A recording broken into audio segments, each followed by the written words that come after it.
Hello, everybody, and welcome again to Nerd of the Third Power, your one-stop shop for all things nerdy and awesome. I'm your host and master of ceremonies, Dr. Gonzo. With me, as always, this epic quest of awesomeness is our resident anime gods, the Cat. Cat, how are you doing this week? I'm doing good. I just ate a bunch of, crescent pizza rolls that I made in the oven, and, I ate, 10 of them before coming to this recording, so I may fall asleep, or die of pepperoni assault. But otherwise, I'm good. Pepperoni poisoning, is that actually a thing? If you've eaten as much pepperoni in the last half hour as I have. Okay, all right. Well, we'll keep paramedics on hand with a stomach pump. All right, and Mike, how are you doing this week? I still function. It's been a hell of a week, but I'm doing good, doing okay. Tuesday. Yeah, it's only Tuesday when you wake up as rudely as I have today. I'm not going to go in the details, but I'll just say this. I woke up to nearly dying at one point, and it's been an interesting day ever since. But yeah, doing good. Sitting here with Ayla as we record this podcast. It's International Black Cat Day, so Dr. Wiley's having a bath and looking at me like I have multiple heads. So it's a good day. Okay, all right. Well, we got a fun show for you guys this week. This week we're talking about Loki, the 6-part Disney Plus series following Tom Hiddleston's God of Mischief. So, gonna be an interesting show. So, but of course, there's procedure files, so we're gonna be in as always with Ask a Geek, and we got a few questions here. So, alrighty, here's one for you, Kat. This one comes from Rick, and he asked, you mentioned on the show that you used to work at a Renaissance fair. What is your favorite Renaissance fair act? Gosh, I don't know if they still perform, but in the Maryland Fair and traveling to wherever else they would go to, there was a pair called Hack and Slash. Oh, I love Hack and Slash. Hack and Slash, 2 men, 2 swords, 1 stage, rock hard masculine bodies, let the swooning begin. Oh, they were just like a comedy, sword whip cracking, just really fun group. There was Hack was the kind of buffoony bigger guy who was very pompous. He was like a knight kind of character, and then Slash was more of his squire kind of character, but was obviously way smarter and would make fun of him without him knowing it. And I used to, when I worked at the Renaissance Festival that one year that I worked at all the game booths, giving breaks to all of the people who worked every game booth. And I would always end up at the next to one of their stages while they were performing, and I knew all of the hawking that Slash did to get people to come to the show, and I would sit there and just say the lines along with him. And then one day Hack was just watching me repeat all these lines. It was like, you've seen this too many times. And then Slash was also a part of a group called the Tartan Terrors, who is a Canadian group of Celtic, kilt wearing musical acts and comedy, and just really, really fun. Slash's real name is Spencer Hum, and he's actually a comedian. I don't know if they still do Ren Fairs or not, but I loved watching them so much. Enjoyed Johnny Fox as well, who's a sword swallower. Rest in peace, Johnny Fox. They named a stage after him at the Maryland Fair after he died 2 years ago, I think. Oh, it's longer than that. Oh, 3 years? I don't know. Oh, no, longer than that. I was still living in the condo when he passed away, and that was 4 or 5 years ago. 4 or 5 years. God, time has no meaning anymore. Gosh, I also liked a group called the London Broil. I don't remember what they did. A lot of juggling and tricks and stuff like that. I don't really care about the acts as much as the fact that they would juggle torches or big knives, and they'd be like, good thing we practiced in the car. And I thought that was the greatest line I've ever heard.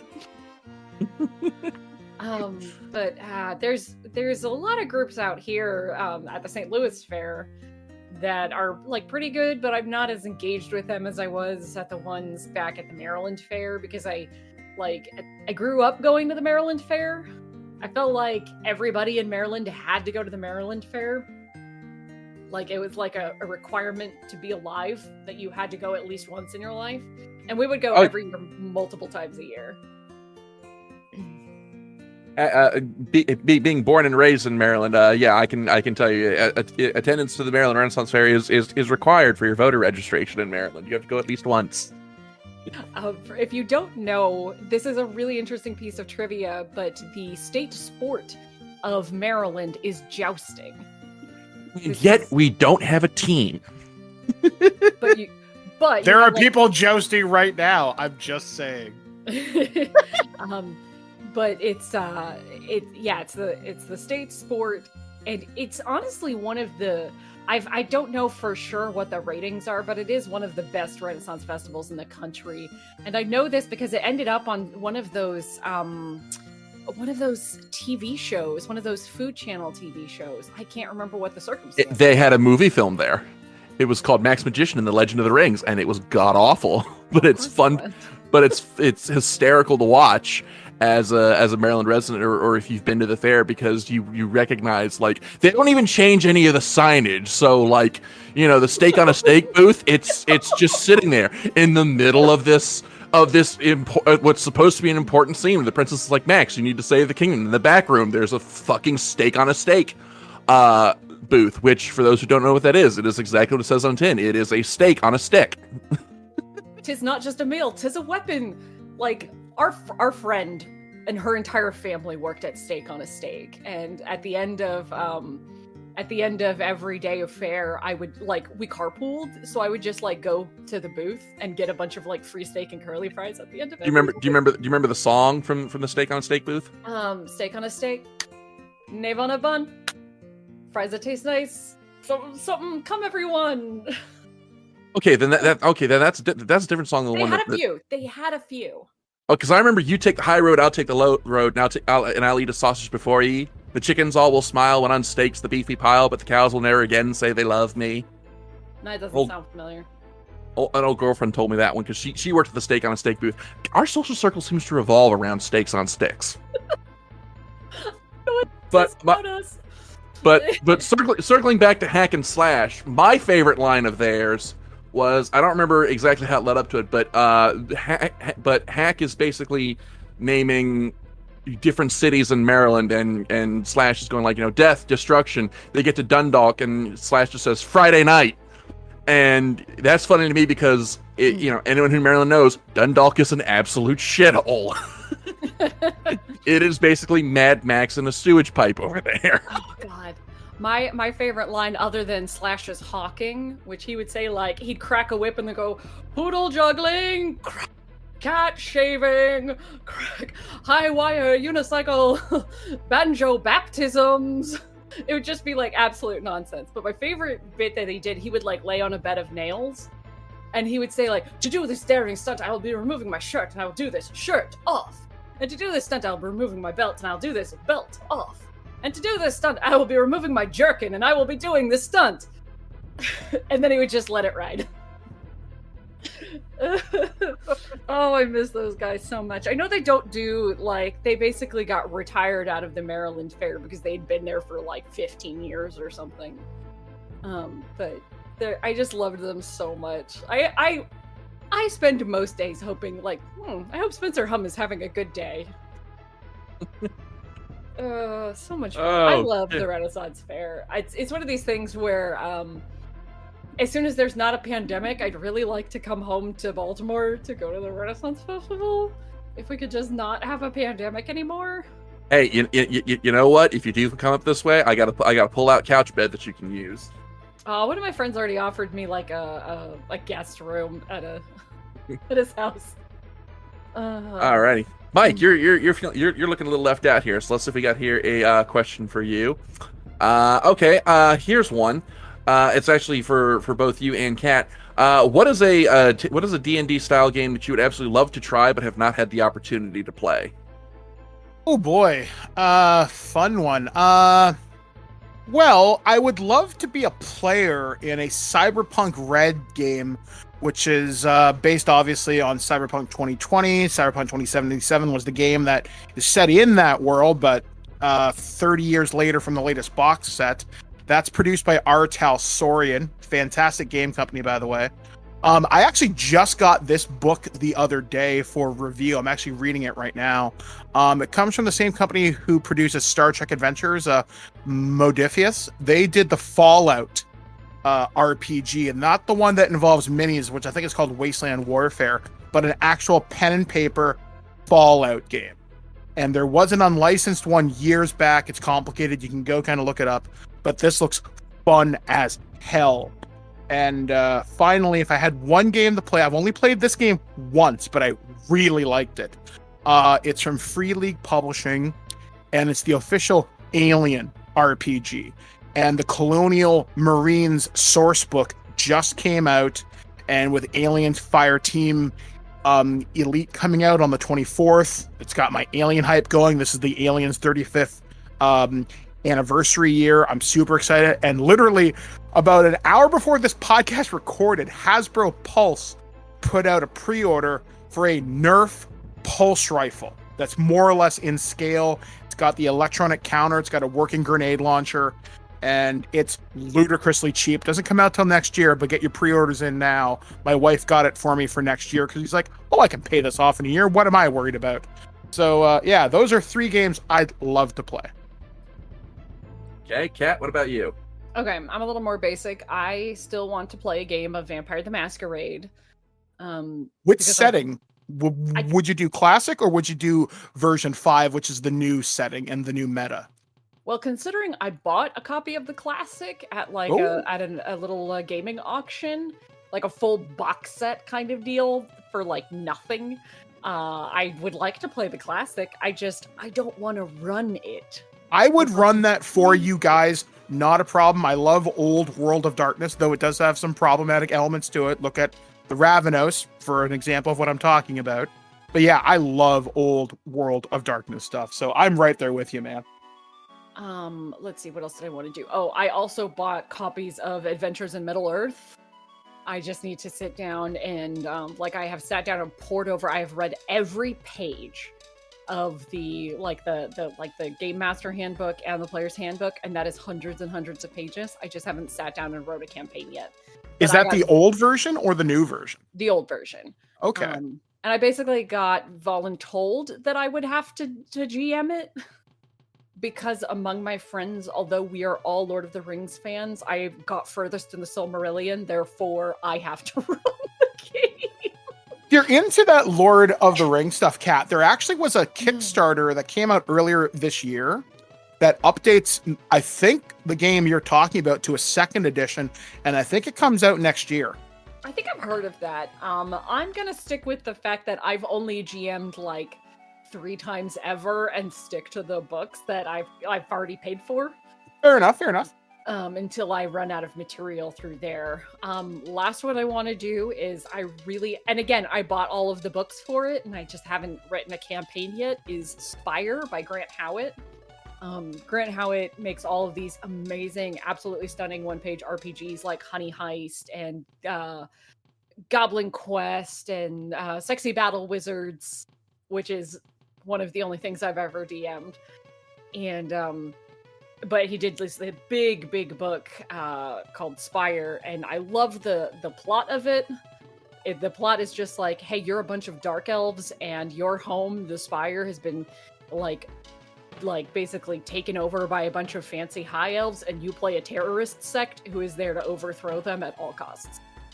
Funny you mentioned that. One of the projects that I used to work with years ago was These Warriors Are Terrible, now just known as Terrible Warriors. And the game master, Justin, is actually running a campaign in the Spire right now, I think, or has run one previously on the website, terriblewarriors.com. And I know in the monthly tip game, you can join via the Patreon. They play the Spire. And it seems like a lot of people are having a pretty good time with it. And it's an interesting concept. I like the idea of you playing an evil race that isn't necessarily evil. You're trying to free your people and change how the Spire works and change the politics and the internal parts of the city. It's a very interesting game with a lot of cool moving parts and a lot of player agency to make cool stuff happen. Yeah, one of the things that I heard an actual play of it that Grant ran for a group. So of course it was DM'd the way it needed to be DM'd. And with the person most knowledgeable. But I think the thing that I really liked was like the kinds of character, it's not what they call it, but like the character classes are really interesting. They have like an idol who can basically like manipulate you. It's like the equivalent of a bard almost, who is just so beautiful, like you can't even hit them in the face, they're so beautiful. And I just find that really fun. And there's in one of the supplementals, there's like a character class where you're like a bee wizard and you're made of bees and you can release bees on people. I'm just like, this is so great. Everything about it is so interesting, and it would be really fun, I think, if you've got a group who are a bunch of murder hobos who are just gonna like tear some shit up, and you're like, here you go. Your actions will definitely have really horrific consequences. I'm having flashbacks to that zero punctuation joke in the BioShock review where he talks about the magical hand that shoots bees and says, I don't care who you are, whenever you're compared to a magical hand that shoots bees, you're going to fucking lose. Exactly. It's the bees. Okay. All right. Well, this seems to be the day of long questions, and I got one here that comes with a bit of a longer answer. This one comes from Paul, and he asked me if I've ever had a game purchasing deal go bad. Not in the sense of like I wound up getting, sold something fake, or paid a lot of money for something that turned out to be a dud, or someone pulled out at the last second. I did have one deal that wasn't really a deal. It was, well, I'll just tell the story. So for a bit of context, one of the ways that I finance my collection is I will buy lots of games. Like, I'll go to like yard sales or something, or if someone's looking to sell their stuff on Craigslist, and I'll buy like, collections of like 10 or 15 games. I'll keep the ones I don't have, and then I'll turn around and resell the rest on eBay. And so that's one of the ways that I finance my collection. So that answers the unspoken question from last episode from Mike about how the hell I can afford to take $2,000 on a game buying trip. That's how. Oh. Make your hobbies work for you. And I got a buddy of mine does the same thing. Well, he calls me up one day and he says, I got someone here who's looking to sell a collection, not a lot, a collection. And it's not something that I can afford, but it might be something that you might be interested in because it's a pretty sizable collection. Like, can I give them your number? And I'm like, yeah, sure. So next day I get a call, and it's from this woman, and she says, are you the game buyer? And I'm like, well, my name is whatever, but yeah, I buy games. What are you looking to sell? And so it's a bunch of PlayStation, Nintendo, Xbox games. I'm just looking to unload them. And I'm like, well, okay, what kind of stuff is in there? Can you give me, some of the titles that you have? Are they, what condition they're in? I just need them unloaded. I just need them gone. And this is kind of starting to get a little suspicious. I'm like, okay, this is a little unusual, because most people who are looking to sell games, they give you details about what they have, but this is a pretty motivated seller. So I'm like, okay. All right, well, I can't just, drop money sight unseen. How big is the collection? Could you maybe send me some photos? And I was like, yeah, I'm not looking for a whole lot. I'm just looking to get rid of it. And I'm like, well, okay, all right. This is, I still need some more information. And it's like, oh, it's my boyfriend's collection. We're having some, we're having some financial changes, and we just need to sell this because we need the money. So that's the first red flag. I'm like, well, okay, is there a chance I could talk to your boyfriend? Because I still need some more details about this collection. Look, we're really just looking to get rid of this as soon as possible. So finally, I'm like, okay, it's time to put the brakes on this. So I said, ma'am, does your boyfriend know you're talking to me about selling his collection? Line gets real quiet. No, he doesn't know. What the fuck? And I'm like, okay. This is the question that I probably ought to walk away from this right now, but I just got to ask, why are you trying to sell your boyfriend's collection? It's like, oh, because he just spends too much time playing it. And I'm like, okay, well then, ma'am, in that case, I just got to say, I'm sorry, can't buy this collection. Hope things between you and your boyfriend work out. And then I hung up. So that's probably that would have been the worst deal I ever made, because it would just come with a whole bunch of drama, and I don't deal with that. But like, you know that.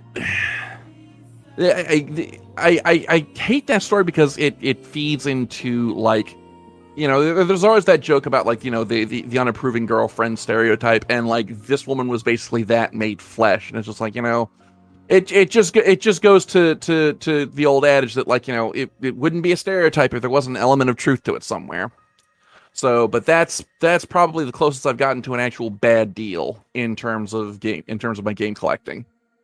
I can think of one thing, and it's really short. It's not involving game collecting, but sort of along the same line. So I was in college about 10 or 12 years ago, and me and Blair, we've been together for a couple of months, and we're driving around Welland, which is the town where my college was from, Niagara College, and we come across this yard sale, and there's all these boxed Transformers.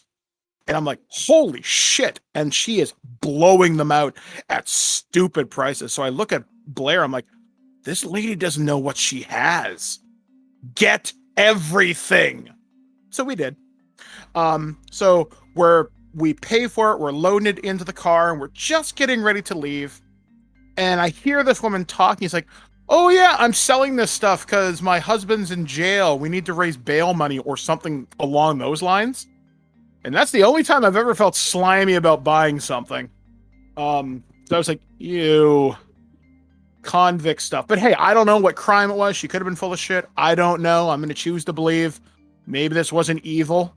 But it's about the closest I've ever gotten to a bad deal. But I've never heard of anybody actually running into the disapproving girlfriend thing.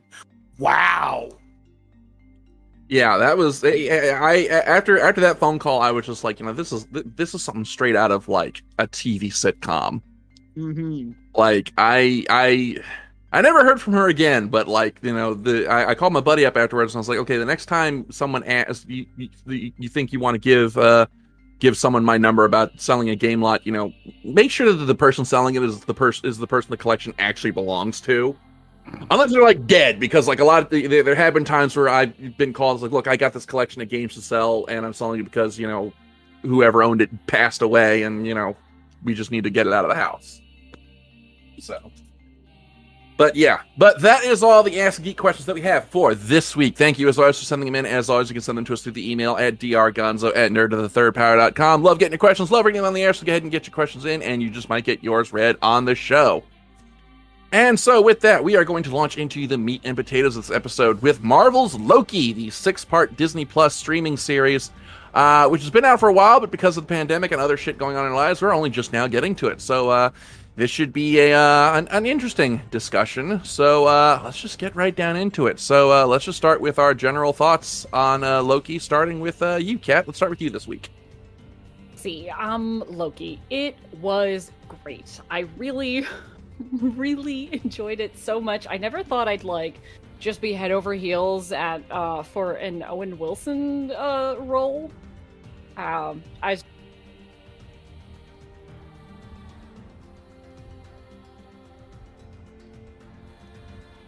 just so impressed. Key problem of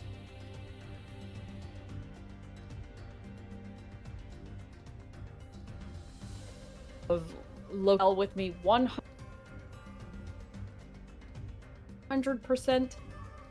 Very strong to have. I really liked Tom Hiddleston's performance was obviously quite good. And I'm very, very interested in all the things that it is setting up and what we're gonna see from here on out. Mike, what about you? General thoughts on Loki? This is the strongest character piece of the Disney streaming services or the Disney streaming shows so far. This is a great character piece looking at something. Now, I will fully admit this disclosure right here, full transparency. When the Loki series was announced a couple of years ago, I could not give a shit. I thought it was a stupid idea. And then I saw the series, and I thought it was an interesting concept.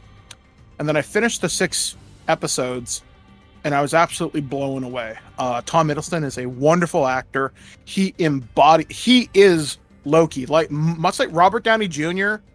is Iron Man, this man is Loki. This role will probably never be truly recast. And the interplay with Sylvie caught me.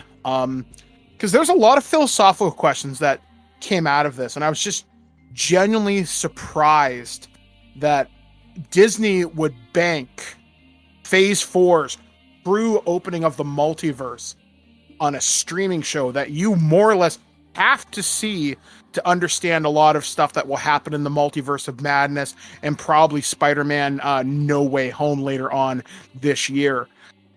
Marvel took the risk by introducing Kang the Conqueror on a television show and not a movie, because he's supposed to be in Ant-Man and Quantumania whenever that comes out. So I was astounded Disney took the risk. They've proven that they can, and I'm blown away by it. It looks like I'm the odd man out, so I'm just gonna go ahead and rip off the Band-Aid. I didn't like it.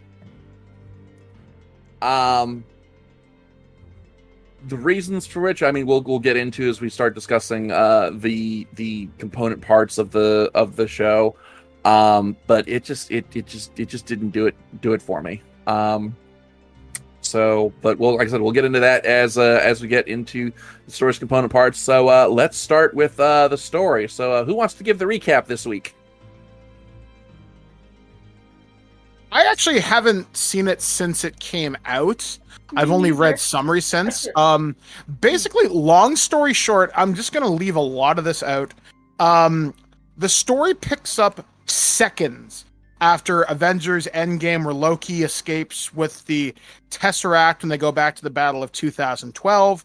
He's picked up by the Time Variance Authority, which is this multiversal agency that protects the quote-unquote sacred timeline as protected by the Timekeepers. And basically, they go through space and time looking for events. Events should only play out a certain way. Basically, if you are at a crossroads and you are supposed to go left, but you choose right, they're going to come and say, you're a variant. You're not supposed to exist. They will take you to the Time Variance Authority and deal with your crimes against the timeline. More often than not, you are probably pruned, aka deleted permanently, though not really. And the timeline is reset and protected so it can proceed from point A to point B with no deviations. What happens in the universe of this is their events are called nexus points. Like I said, that crossroads. And if a crossroad gets to a certain point, it creates a new multiverse. You can correct it within a certain time period, generally not too long, maybe a few hours or less, depending on the severity of it. And Loki gets brought into the TVA, and they ask him a bunch of really weird questions, like, are you a robot? And he's like, wait, people don't know that they're robots. And eventually he meets up with Owen Wilson, who's the most Owen Wilson that ever Owen Wilson, though not a single wow in the entire series. I'd like to point that out. And he plays Mobius, who's kind of assigned to him. And they're tracking down this threat that is killing the TVA Minutemen, which are basically their agents that are in the field. And we find out it's another Loki variant. And more often than not, the Lokis across the multiverse cause more problems than they're worth. Some of them may have succeeded where Thanos failed. Some of them are Tour de France bicycle winners for some reason. One is an alligator, who is amazing. One is Loki in his classic 1960s costume, who survived Thanos' attack on the Asgardian ship and was living in exile until he literally just got lonely and wanted a friend.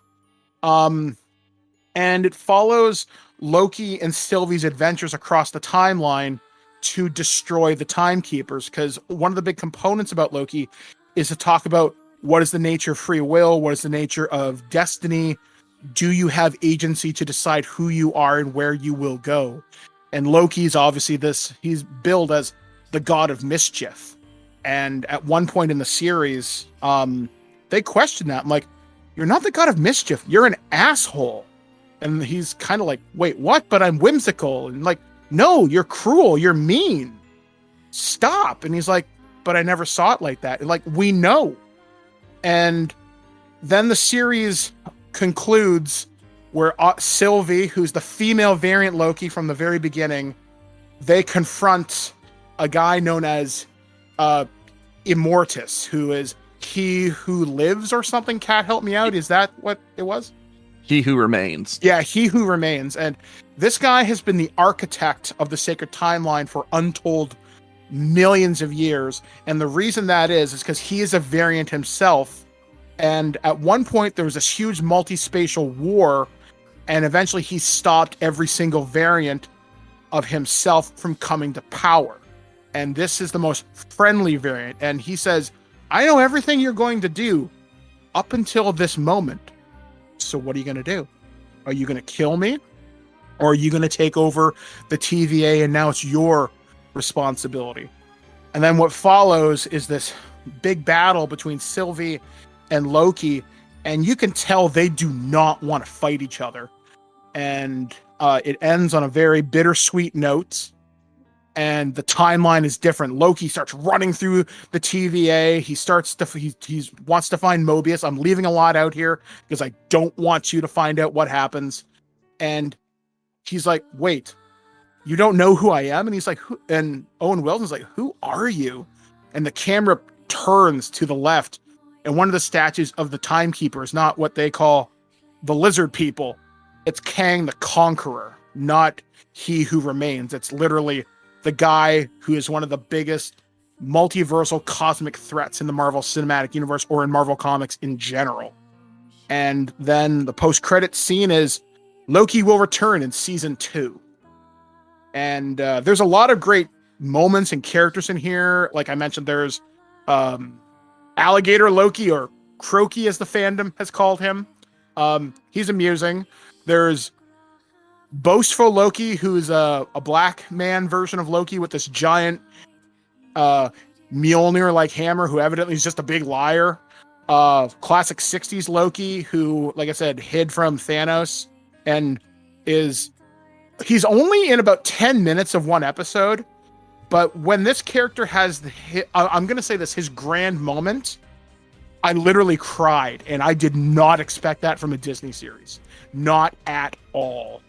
And I'm trying to think what else. Kat, is there anything that I'm leaving out here? I mean, you pretty much laid out like just about everything. There's a lot of nuance. I'm leaving out. There's a lot of the series is just like Loki and Sylvie traveling around, and a lot of self-exploration of Loki kind of coming to grips that he's kind of been a douchebag. And him figuring out what he really wants out of life. Yeah, there's a scene in, I think it's the first episode, maybe the second, where Mobius sits Loki down in this time prison, and he's able to view his file.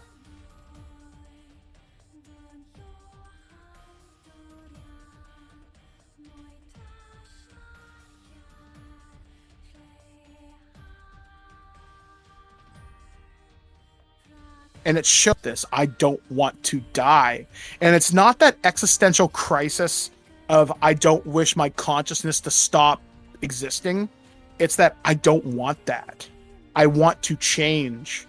And Kat pretty much hit it right on the head there. This is a great series that explores self-analysis and who you want to be, and ultimately who you choose to be. The sacred timeline, for example, is a great metaphor for destiny. And some people believe, there's various philosophies and thought schools around the world that say your life is laid out, you have a destiny. Or as Loki might say during the course of the show, you are burdened with glorious purpose. And they say that a lot. Glorious purpose. And it's a great... You could make a drinking game out of it. Yeah. We should. And it's a great thing to think about, but when you start looking at it, you decide your glorious purpose, not some man or some woman or some cosmic entity out there. It's about choice. And Loki, over the course of the series, as you said, has these moments of self-doubt, self-analysis, and he falls in love with his own variant, which you could see on one level as being extremely narcissistic. But you see a genuine warmth develop between these people. There's a moment where they're on some planet, and Loki's better at magic and conjuring than Sylvia. Sylvie has, it's weird. One of the things that happens with the variant Lokis, some of them have different abilities than other people. For example, 60s Loki, I'll call him, is the master of illusion. They're so realistic and convincing, it fooled Thanos. Sylvie is a master of mind control. For example, Loki from our 616 MCU reality had to use the Mind Stone to turn Hawkeye and to turn other people to help him. Sylvie can just do it by touching them and manipulating memories.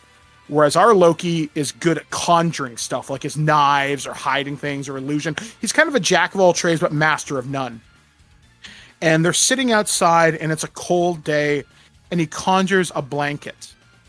And they kind of get close, and they huddle under the blanket together, and she makes a quip. It's like, is this a tablecloth? He's like, no, it's Asgardian. I mean, come on, have a little class here. And I don't know, there's just so many moments of genuine character development, and the chemistry between those two actors is unmatched. The only people I might say come close to it in terms of how you believe and how they interact might be Paul Bettany and Elizabeth Olsen as Wanda and Vision. You see, there was a love there. There was a warmth. With Sylvie and Loki, it's a doomed to fail romance, and you feel for these characters. Like, there's a moment in the last episode, and it broke my heart to see it unfold in the last 5 minutes. And I got to see what I wanted to see. Kat knows exactly what I'm talking about. And then the betrayal moment happens, and you want them to go back just for 5 more minutes, just so they can live in that happiness. I'm actually getting a little emotional talking about this right now. And that's kind of how I saw things. Sorry, well, I'm literally crying right now, and that makes me look like a giant wolf. That was a lot. Normally, let's just do a breakdown of the characters. Because we kind of already talked about a lot of different things. Mike sort of ran away with it. So let's talk first about Loki, because we've already said, okay, Tom Hiddleston was really, really great at this. This is really worth pointing out that this is not like the first timeline Loki that gets killed by Thanos. This is like a variant. So it's not the exact same Loki that we've seen the whole time. He hasn't undergone all of that development that happens in the Thor movies. So we're getting one straight out of the Avengers. So I thought that the way that the show handled immediately needing to humanize Loki so that he's not this evil asshole.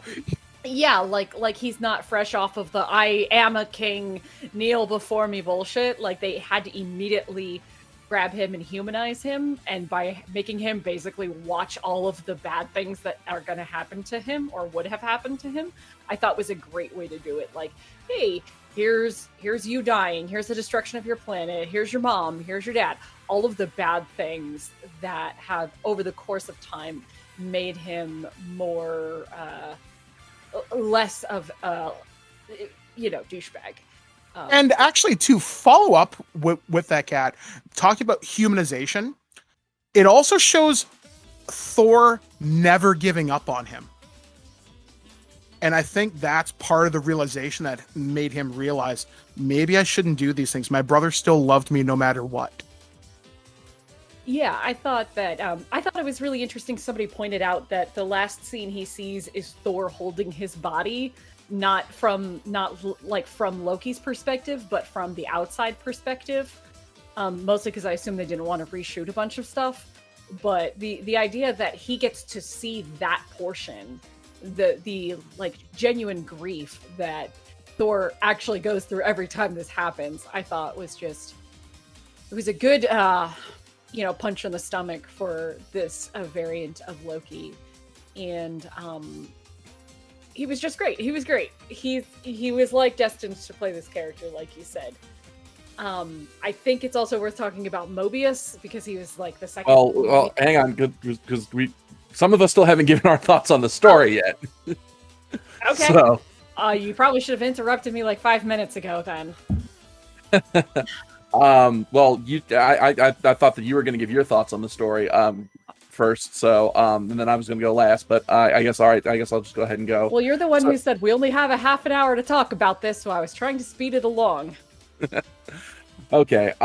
So swinging back to story, I kind of want to explain my position here, because I don't want people to think that I'm just yucking on other people's yum.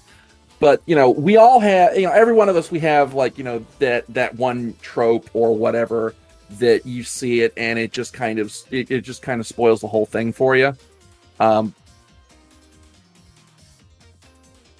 I'm trying to type in a password somewhere. Ignore me. Go on, continue. All right. So now we know the password to Kat's bank account. Yay! Yep. That's definitely my bank account and nothing else. Okay, all right. Well, for me, that particular stay away from this at all costs trope is basically time travel shenanigans, which is ironic to say considering how much I love Doctor Who. The thing is Doctor Who does time travel really well because most of their stories are pretty self-contained. Whereas I don't like it when you introduce time travel and alternate universes to an established timeline and an established canon because it gets very silly very quickly. So, as we go through this episode, you see there's a lot of little stuff that I like. Like I like Tom Hiddleston's performance. I like some of the attention to detail. I like some of the little jokes, the little background jokes. Like, did anybody see the Thanos copter in the Void timeline? I did, and then there's Frog, Thor, and Mjolnir. There's a lot of little hidden things in this series. Yeah. Wonderful. Yeah, so there's a lot of little stuff that I like, but unfortunately it's that core concept of, that there's this governing body that governs the timeline and the time travel and alternate universe that just kind of spoils the whole thing for me. And and with that, there's a lot of cliche stuff that I think was kind of cliche, like the reveal of the Timekeepers, who one of which I swear is voiced by the same guy who voiced the Prophet of Truth in Halo 2, because he's just every evil overlord ever. But like the reveal that they're actually just robots and there's somebody doing a Wizard of Oz, pay no attention to the man behind the curtain thing. That I'm just like, I don't care for that trope. It just kind of feels cliche to me. Now I didn't, as to Immortus or He Who Remains Himself, I didn't know that because I don't read the comics. I didn't know that he was an alternate of Kang the Conqueror. Because I don't know who the fuck Kang the Conqueror is. Because there's only so much comic book knowledge that you can absorb working in a comic book store for 6 months. But I kind of didn't like his scene because I don't really enjoy it when something that has major impact and gravitas is going on and one or more characters don't seem to be taking it all that seriously. And He Who Remains, it kind of felt like he was just treating everything as a joke. And it kind of took a lot of the weight of the scene from me. But I mean, swinging back to where Kat was going with the characters, there are some things that I do enjoy. I thought that I don't have the cast list. Who's the actress who played Sylvie? Something DiMartino, I think is her last name. Let me pull it up here. Had it up, and then I was doing other things.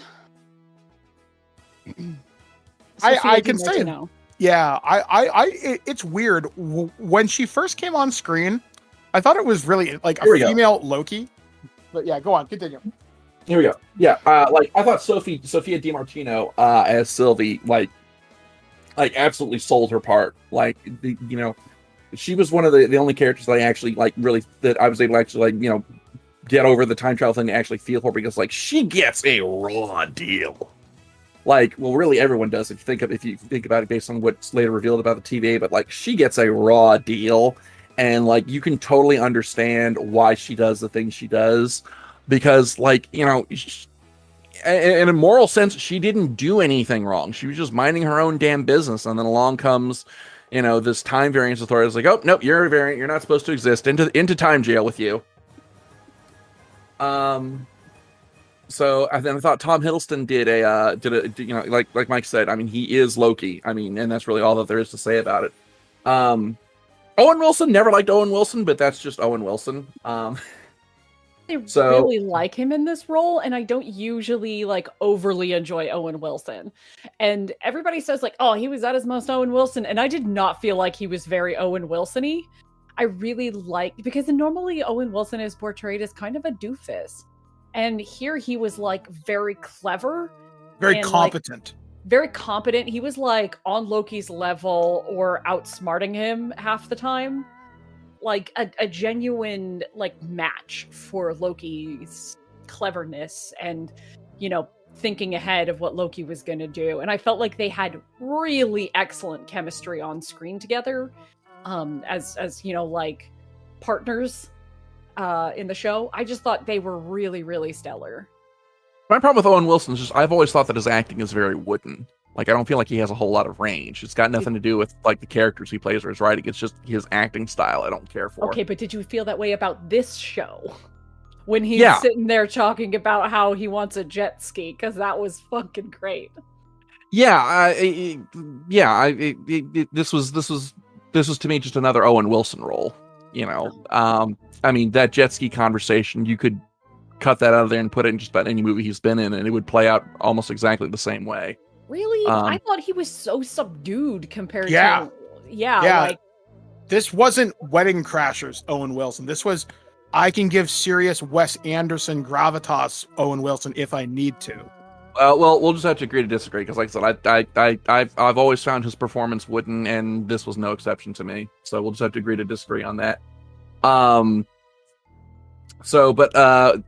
surprise casting that and another little character that I really enjoyed, Tara Strong is Miss Minutes. Was I the only one who was just thoroughly charmed by that character? I was always from the beginning terrified of Miss Minutes. I thought she was a clever little thing. I thought she was shady AF. Well, duh, but like, I don't know. Maybe it's because I'm a classical animation buff, and the way they animated Miss Minutes was very reminiscent of like the 30s and 40s Disney cartoons. That it just kind of touched on a little nostalgia string in my heart. And the fact that the Tara Strong's voice acting, she's basically doing like evil Twilight Sparkle in that last episode. I was like, wow, I'm suddenly terrified of a voice that I associate with a cute little cartoon pony. I need to hear Tara Strong in more villain roles or something, because agreed. She's very much plays some good villains. But what? Apple needs to put a Miss Minutes voice to Siri. It would sell so much. Oh my god, they have a license to print some money. Oh yeah. I liked the aesthetic of Miss Minutes so much, because I liked not to get too far away from characters, but she fit the aesthetic of the TVA so well. And that she was like, oh, this cool hologram thing, but it looked so retro. It was really cool.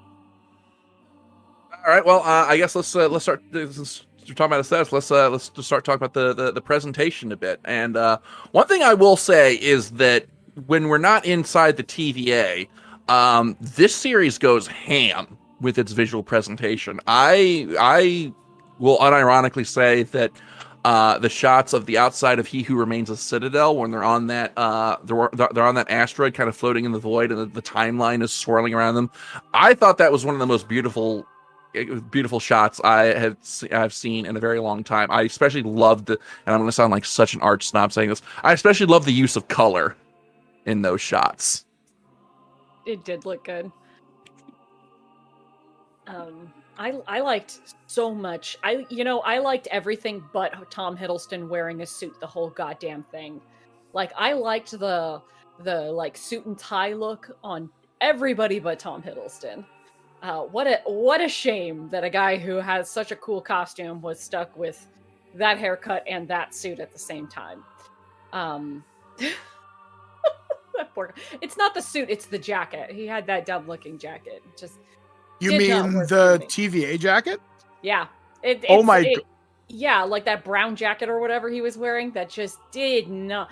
It doesn't fit Loki. I think that's why I liked it, because it was so bizarre. It's like a prison uniform, yet it's very casual. I know you could buy that jacket at Hot Topic, and I think it constantly sells out. Actually, I actually just got the action figure of Loki in the TVA jacket literally before this podcast started. I hate it because Sylvie gets to wear a cool costume the whole Oh, time. yeah. All the other Lokis get to wear costumes the whole time. And I feel like for Tom, they just went like, okay, we're just going to put you in something slightly more comfortable because you're going to have a lot more shots than everybody else. And I'm like, damn it. He can alter his clothing to look like whatever he wants. He chose this. I'm just saying. Which weird thing I loved about this is you mentioned how he can dress however he wants. In the second episode, when they go to MCU Walmart and he dries himself with his magic, I thought that was really friggin' clever. Yeah, that was a neat little touch. It's like I don't want my shoes to squeak. Like I love little moments like that where characters who have special powers use them for just totally mundane things. Yes. You know, like, you know, you like someone with like fire powers. How come you never see people with fire powers using their powers to cook their food? Like, how are people with fire powers not just like amazing chefs? This is what D&D is for. Prestidigitation right there. But anyway, I abuse Kat, the you're about shit to out say of that something. cantrip. Yeah, so I think the whole thing, I love the retro look of the TVA. I love how it looks.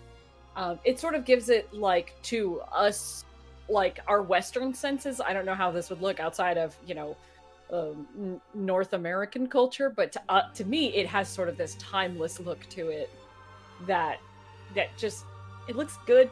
It looks so good. The whole TVA just has this delightful retro look to it, and then also some really futuristic shit going on. So cool. Yeah.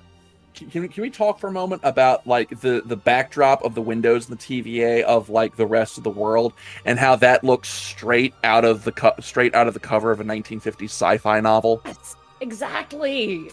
I think it's called Chronopolis. I think it's the name of the background, but I'm not 100% sure. Like I was like that really impressed me. Was that I want a poster of that, because that just like I'm a sucker for like old school sci-fi art, and like you could have seen that image on like the cover of one of my dad's Retro analog future. magazines. Like how they in the past would have thought the future was going to look like. Yeah.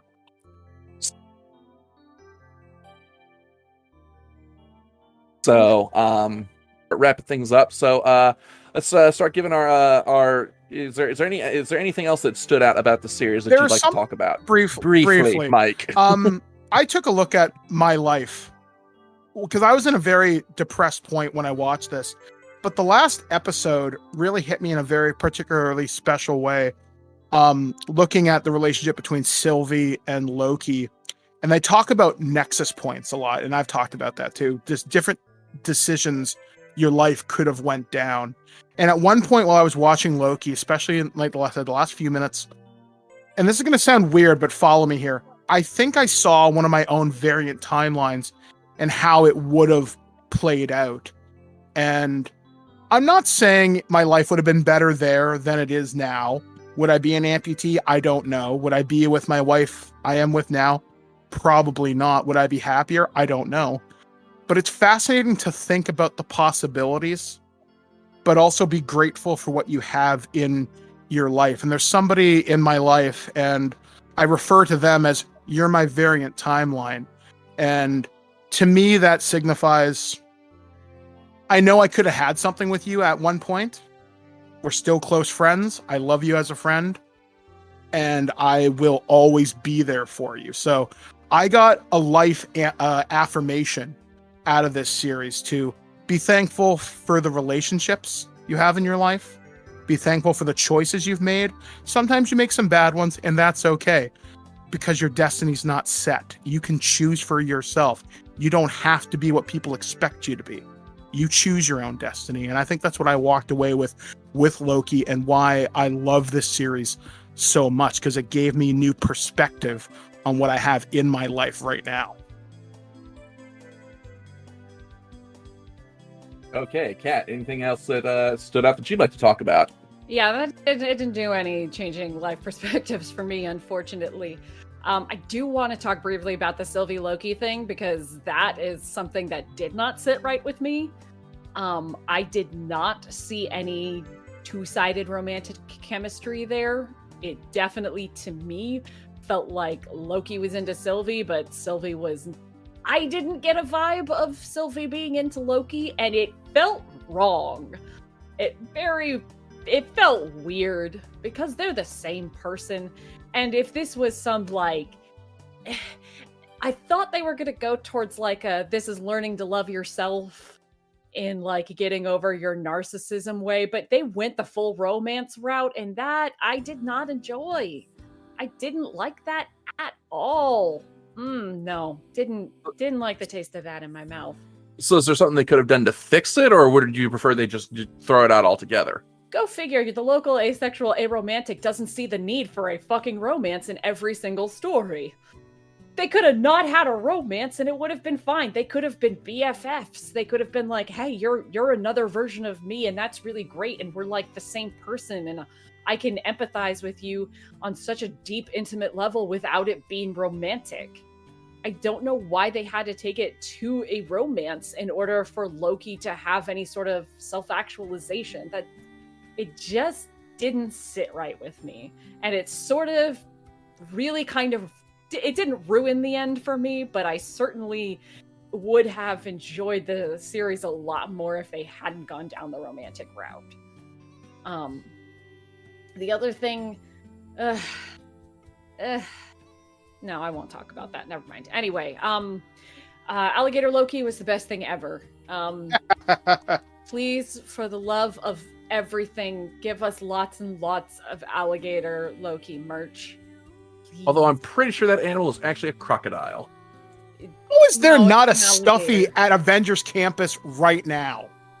I'm relatively certain it's an alligator based on the fact that the Twitter, official Twitter to get the little icon is Alligator Loki. It does not look like... I'm looking at pictures, and I think they actually use two animals for this, because I'm seeing ones where it is clearly an alligator, and others where it's clearly a crocodile. So, a thing that I had a slight problem with, and this is probably just due to the way that this was marketed, but when we first got trailers, one of the big things that they kept throwing in the trailer was President Loki, which means that there is an absolute ton of President Loki merch, but President Loki was not in it all that much. And technically other characters like Kid Loki and Old Man Loki and fucking even Alligator Loki had more screen time. yeah, I want a Kid Loki toy. They get pops. I think you can actually get one through the Disney store, I think. So what I was trying to say was that the number one most neglected is Boastful Loki. Mm-hmm. And you can read fully into that, exactly what that's about. But there's a lot of, like, there's so much President Loki merch and almost no Boastful Loki merch, even though one of them had significantly more screen time. Not that any of them had a whole lot of screen time, but that bothers me, and I wish they'd do something about that. But I can't control the merchandising lords at Disney, so just give me some Alligator Loki stuff. That shit is cute. That is so cute. Okay. For me, the thing that's, well, I mean, I don't know. I guess I'll save for when we get to the final general thoughts. All right. So, final thoughts on Loki as a series. So, let's start wrapping things up. So, Birdman, what are your final thoughts on Loki? I think this is absolutely essential viewing to understand parts of Phase 4 if you really want to get some context. It's a great character piece. And like I said, for me, it gave me something to really think about and kind of chew on at a unique point in my life. And I'm thankful for that. And the fact that I was completely wrong about this series is a testament to showing that Disney, yeah, they're about making money and making cool television shows, but considering how powerful WandaVision was with its analysis of grief and coping mechanisms and trying to move on and move forward, Falcon and Winter Soldier talking about racial inequities, but still doing the right thing. Didn't hit as hard, but there were some really good speeches in it. And Loki shows a different path to how you choose to live your life. And I think that's important. And I hope more people watch this series. I can't wait for season 2. I think this is some of the most powerful MCU stuff to come out in the last couple of years. And I cannot wait for season 2. Okay, Kat, your final thoughts? I am really excited to see how this is going to be connected to the bigger multiverse, the new phase that's coming, because obviously this is going to have an impact on Doctor Strange and Ant-Man and everything. So I'm really, really excited to see how they are going to bring this into the feature films. Like Mike said, I think this is essential viewing. I can't imagine that anybody hasn't already watched this, but if you know, like, it's going to be important. And I'm just really excited for what else they have. It honestly, the last 3 shows have given me a lot of confidence in future shows, especially now that What If is starting to release. It makes me feel like, you know, there's a lot of crappy superhero TV shows out there, and you know that it's Disney and they could just like slap a Marvel character into something and make a bunch of money and not really care if they're making a good product. But these TV shows are so consistently good, even though they have their flaws in there. I just think that they're really good overall, just really fun. And it just gives me so much confidence that like other future TV shows are going to be really good too. Like, I can't wait for Miss Marvel, for example. I'm so excited for that. Okay, well, my final thoughts. I mean, as I said, there's lots of little things that I like about Loki. You know, I like, you know, some of the characters, and I like some of the presentation. I like some of the little jokes, the little nods to Marvel history, and some of the some of the attention to the little details. But like that core conceit that it's about time travel and multiverses, and it just I you know, that core conceit I've just never really enjoyed those type of stories. So you know, that really kind of soured the whole thing for me on Loki, and I'll probably tap out on season 2. That being said, I mean, my dislike is a matter of taste. So just because I don't like it, you know, that doesn't make it an objectively bad show. And you know, you may enjoy it yourself if you watch it. So, you know, I encourage you to give the show a shot and form your own conclusions on it. So yeah, that's pretty much my only thought. Is, you know, don't let the fact that I don't like it, you know, don't take that as me saying it's an objectively bad show, because, you know, like that, my dislike is just a matter of taste. So watch it for yourself, draw your own conclusions. And so with that is all the time that we have for Nerd to the Third Power this week. Thank you as always for tuning in. We will see you guys next time. As always, I'm Dr. Gonzo. I'm the cat. See you later, y'all. I'm Birdman. All right, we'll see you next time. Taka, play us out.